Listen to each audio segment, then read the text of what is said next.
Coach, you've won 3 national championships, 2 at Florida in the BCS system, 1 in the 14 playoff at Ohio State. This is the first year we're going into the 12-team playoff. You like it, you don't like it, and why? I'm going to go a little firmer. I love it.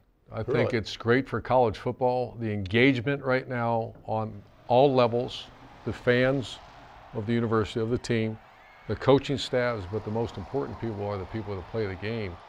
I've never felt this engagement this late into the season. Normally speaking, there's 4 teams left. Right. That's it.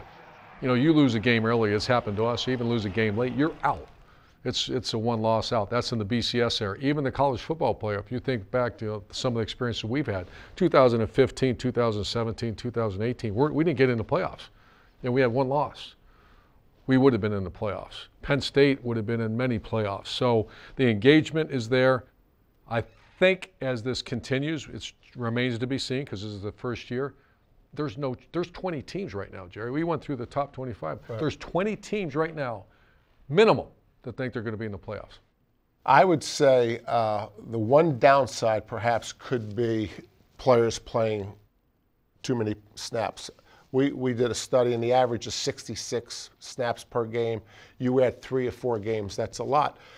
But then I pause and I say, it gives more young people a chance to be part of a national championship. I was part of a national championship as a player and as assistant coach, and I wouldn't trade that experience for anything.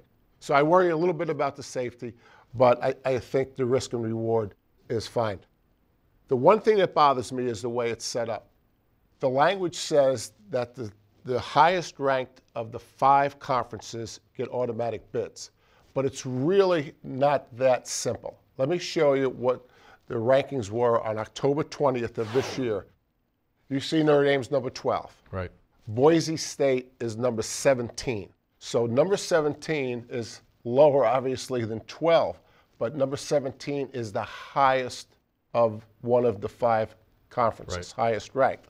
So 17, in this case, would replace 12. So Boise would be in, Notre Dame would be out, which is also interesting to me that the committee constantly says that they study video and they study the game and they hire coaches to study the game to make sure they get the top 12 in.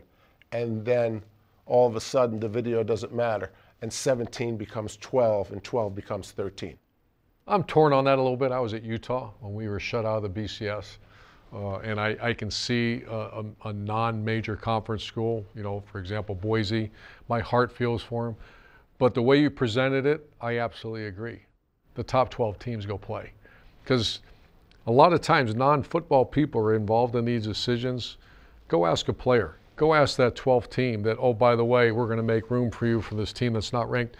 They're not ranked as high as you. So I do have great feelings for the smaller, I say smaller schools, the non-Power 4 schools.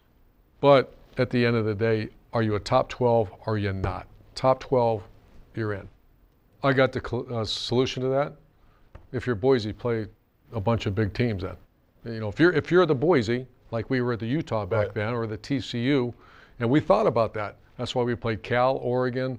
We played a lot of the bigger schools because we wanted to get in that top 12.